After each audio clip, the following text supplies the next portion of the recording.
नमस्कार दोस्तों, welcome to test series complete solution के साथ। क्वेश्चन नंबर 1, निम्नलिखित में से कौन सी तारीख को भारत के राष्ट्रपति ने अपनी शक्तियों का प्रयोग करते हुए उद्घोषणा द्वारा यह घोषणा की कि गंभीर आपात विद्यमान है, मतलब कि देश में गंभीर आपात विद्यमान है जिसके कारण आंतरिक अशांति से भारत की सुरक्षा को गंभीर खतरा है।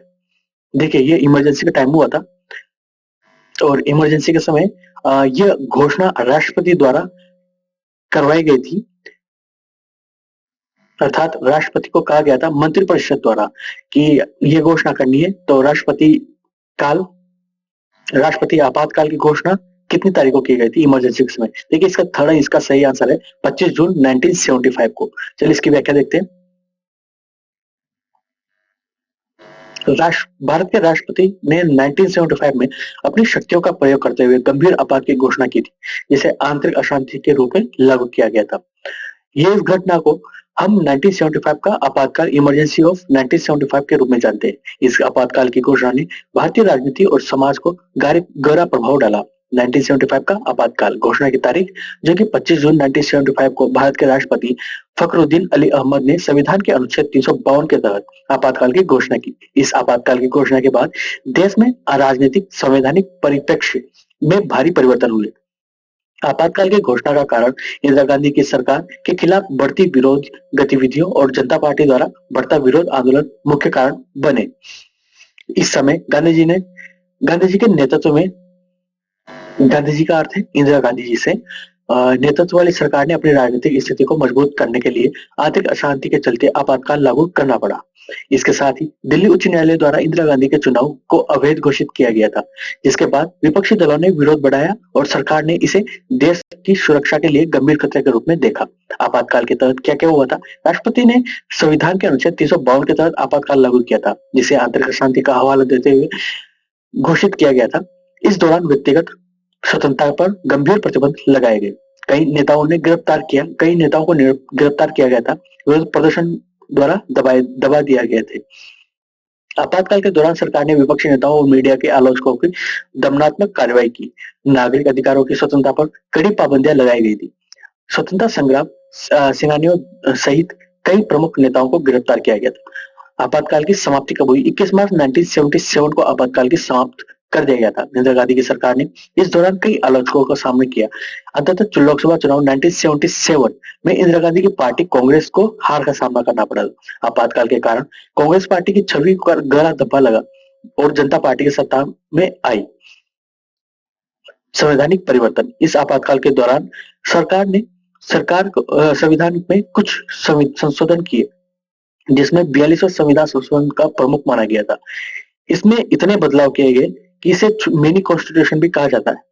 इस संशोधन के तहत संवैधानिक सत्ताओं के बदलाव किए गए, जो बाद में 43वें संविधान संशोधन और 44वें संविधान संशोधन के जरिए रद्द किए गए थे। निष्कर्ष, 1975 का आपातकाल इतिहास में गंभीर और विवादास्पद घटनाओं के रूप में दर्ज हुआ है, क्योंकि उस समय काफी गहरी छाप छोड़ने वाली घटनाएं भी हुई थी। और अपने मनमर्जी के आपातकाल, आप जानते हो कि सब अपनी मनमर्जी के मालिक होते हैं। सेना द्वारा सब कुछ ढाप लिया जाता है जिससे शांति को वापस बनाया जा सके। यह आपातकाल आंतरिक अशांति को हवाला देते हुए इसके परिणाम स्वरूप भारत की राजनीतिक और न्यायिक प्रणाली को कई महत्वपूर्ण बदलाव हुए।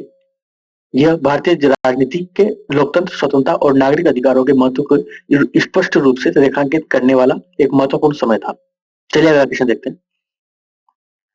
भारतीय संविधान के अनुच्छेद 87 के अंतर्गत भारत के राष्ट्रपति अभिभाषण देता है संसद के दोनों सदनों के संयुक्त बैठक में, संसद के दोनों सदनों के संयुक्त अधिवेशन में, संसद के दोनों सदनों के संयुक्त सत्र में, एक साथ संवैध संसद के दोनों सदनों में। देखिए, इसका सही आंसर है एक साथ संवैध संसद के दोनों सदनों में। चलिए इसकी व्याख्या देखते हैं। ये किस अनुच्छेद के तहत होता है? अनुच्छेद 87 भारतीय संविधान के एक महत्वपूर्ण प्रावधान है जो राष्ट्रपति के अभिभाषण से संबंधित है। इस अनुच्छेद के तहत राष्ट्रपति अपने अभिभाषण को संसद के दोनों सदनों में संयुक्त सत्र देते हैं। 87 के तहत राष्ट्रपति का अभिभाषण प्रत्येक वर्ष लोकसभा के पहले सत्र के पहले सत्र में संसद के दोनों सदनों में, लोकसभा और राज्यसभा दोनों में अभिभाषण देते हैं। यह अभिभाषण संसद के प्रति सरकार और नीति संस्कार और भविष्य की योजनाओं को संक्षिप्त रूप देता है। राष्ट्रपति के अभिभाषण सरकार के विचारों, निर्णयों, योजनाओं प्रस्तुतिकरण होता है और इसे सरकार की प्राथमिकताओं को दर्शाने के लिए महत्वपूर्ण अवसर माना जाता है। अभिभाषण का समय क्या है? संविधान के एक निर्दिष्ट किया गया है कि प्रत्येक वर्ष संसद के पहले सत्र के शुरुआत में अभिभाषण देंगे और अभिभाषण संसदीय वर्ष के पहले सत्र के पहले दिन दिया जाता है। इसके बाद यह अभिभाषण सरकारी कार्य और योजनाओं के दृष्टिकोण को समझाने के लिए अवसर प्रदान करता है। उसके बाद संसद में बहस होती है, विवरण और निष्कर्ष। इसको आप पॉज करके ढंग से पढ़ लीजिएगा। हो सकता है मेरी स्पीड की वजह से आपको समझ में ना आ रहा हो, आप पॉज करके इसे पढ़ लीजिएगा। चलिए अगला क्वेश्चन देखते हैं। लोकसभा के प्रक्रिया और कार्य संचालन नियम के अंतर्गत नियम 377 के अधीन लोकसभा के सदस्यों द्वारा एक दिन में अधिकतम कितने मामले उठाए जा सकते हैं? 19, 20, 21, 22। कौन सा इसका सही आंसर है? देखिए इसका सही आंसर 20 है। और इसकी व्याख्या, लोकसभा के नियम 377 के तहत एक दिन में सदस्य ज्यादा से ज्यादा 20 मामले उठा सकते हैं। यह प्रक्रियात्मक व्यवस्था 1954 में तैयार की गई थी। इसके जरिए सदस्य आम जनता के हित से जुड़े मामलों को उठा सकते हैं। अगर कोई सदस्य जिसने नियम 377 के तहत मामला उठाया था सदन में इस्तीफा दे देता है और उसकी मृत्यु हो जाती है तो उस मामले का जवाब विभाग लोकसभा सचिवालय को भेजता है। विभाग लोकसभा सचिवालय को भेजता है, सचिवालय को। साथ ही इसकी जानकारी लोकसभा के सूचना मंत्रालय को दी जाती है। क्या है नियम 377? यह नियम लोकसभा के सदस्यों को अपनी व्यक्तिगत क्षमता के अध्यक्ष की अनुमति से किसी विशेष विषय के सदन के समक्ष रखने की अनुमति देता है। यह नियम सदस्यों को जनता के हित में के महत्वपूर्ण मुद्दों को उठाने के लिए एक मंच प्रदान करता है। कितने मामले उठा सकता है? वर्तमान में एक दिन में केवल 20 सदस्यों को नियम 377 के तहत विषय उठाने की अनुमति है। कैसे चुने जाते हैं? सांसदों के नाम को सदन में उसके राजनीतिक दलों की सदस्य संख्या के आधार पर चुना जाता है। मतलब कि जैसे बड़ी पार्टी है तो उसका बड़े ज्यादा विधायक है तो उसको पहला मौका मिलेगा, क्योंकि जनता का भागीदारी ज्यादा होगी तो उसको ज्यादा प्राथमिकता दी जाती है। एक सदस्य द्वारा कितने मामले कितने मामले कोई सदस्य नियम 377 के अंदर एक सप्ताह में केवल एक विषय उठा सकता है? एक सप्ताह में केवल एक विषय। चलिए अगला क्वेश्चन देखते हैं। निम्नलिखित में से कौन सी भारतीय संसद की वित्तीय समितियां हैं? प्राक्कलन समिति, लोकलेखा समिति, लोक उपक्रम समिति या संसद सदस्यों के वेतन तथा भत्तों के संबंधी संयुक्त समिति। इनमें से कौन सा आंसर सही है? 1, 2, 3, 4। देखिए इसकी प्राक्कलन समिति ये सही आंसर है, लोकलेखा समिति ये भी सही है, लोक उपक्रम समिति ये भी सही है। संसद सदस्यों के वेतन तथा भत्तों संबंधी समिति ये गलत है। ये भारतीय संसद की वित्तीय समितियां नहीं है, वित्तीय समितियों में शामिल नहीं है। अर्थात ABC ये थर्ड इसका सही आंसर है। चलो व्याख्या देखते हैं। वित्त से कुछ महत्वपूर्ण समितियां, जिनमें से लोकलेखा समिति की स्थापना 1921 में की गई थी। यह समिति यह सुनिश्चित करती है कि देश में आर्थिक विकास और सार्वजनिक धन व्यय के आधार पर किस आधार पर और कहाँ कितना किया जा रहा है। प्राक्कलन समिति, देखो इन समितियों में पक्ष और विपक्ष, जो सबसे बड़ी पार्टी है विपक्ष का नेता इनमें शामिल होता है। न्यायिक प्रणाली के व्यक्तित्व भी कुछ समितियों में शामिल होते हैं। प्राक्कलन समिति सार्वजनिक व्यय के आकलन का परीक्षण करती है। इसे डॉक्टर जॉन मथाई के सुझाव में बनाया गया था। सार्वजनिक उपक्रम समिति की स्थापना 1946 में हुई थी और इसमें लोकसभा से 10 सदस्य और राज्यसभा से 5 सदस्य होते हैं। लोकलेखा समिति यह समिति सरकारी खर्चों की जांच करती है। सरकारी खर्च कहाँ कितने कितने हो रहे हैं और कितने टेंडर वगैरह, पूंजी खाता, सब तरह के खाते, चालू खाता, सब लोकलेखा समिति द्वारा किया जाता है। यह सुनिश्चित करती है कि धन का उपयोग सही तरीके से हो रहा है या नहीं हो रहा है। राज्यों से रिपोर्ट भेजी जाती है केंद्र को। संसद की यह समिति सबसे प्रमुख है। और देखिए ये समितियों के मामले बाहर नहीं निकाले जाते। आपको याद होगा कि नेताओं को या पॉलिटिशियन को इन सभी को शपथ दिलाई जाती है कि अंदर की बातें, मतलब कि जो बातें गुप्त है उनको बाहर नहीं निकाला जाता। इस वजह से पॉलिटिशियंस इन पर चर्चा कम करते हैं और करते भी हैं तो इतनी जानकारियां नहीं देते। बस एक हिंट के तौर पर उनकी पक्ष विपक्ष की बातें रखते हैं। अनुमान समिति, यह समिति सरकारी विभागों के बजट अनुमानों की जांच करती है और यह सुनिश्चित करती है कि धन का उपयोग प्रभावी और आर्थिक रूप से हो रहा है या नहीं हो रहा है। वित्त समिति, यह समिति सार्वजनिक उपक्रमों के कामकाज की जांच करती है और यह सुनिश्चित करती है कि प्रभावी और आर्थिक रूप से काम कर रहे हैं या नहीं। वित्तीय मामलों की स्थायी समिति, यह समिति वित्त मंत्रालय और संबंधी विभागों के कामकाज की जांच करती है। चलिए अगला क्वेश्चन देखते हैं। भारत के नियंत्रक और मालिका परीक्षक को उसके पद से हटाए जाने की प्रक्रिया में निम्नलिखित में से किसके समान है? लोकसभा अध्यक्ष, महान्यायवादी, उच्चतम न्यायालय के न्यायाधीश द्वारा के समान है, संघ लोक सेवा आयोग के अध्यक्ष के समान। देखिए इसमें कौन सा आंसर सही है? 1, 2, 3, 4 या 5? नहीं मालूम।